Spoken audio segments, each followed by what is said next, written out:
มันลามันเมื่อยมันท้อขอแค่บ่ถอยใจก็ยังไหว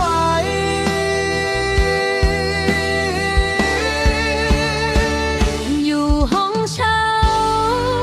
แต่ใจบ่ได้เช่า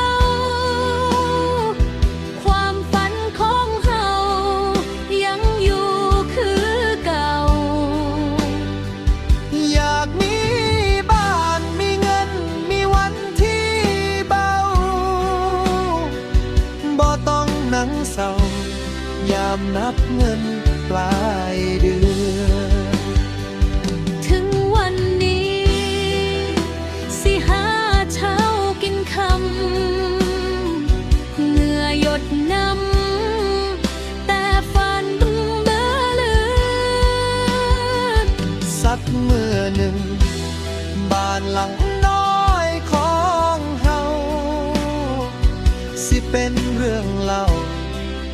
ว่าเฮาเคยสู้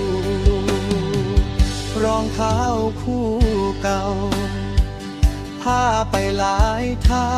ง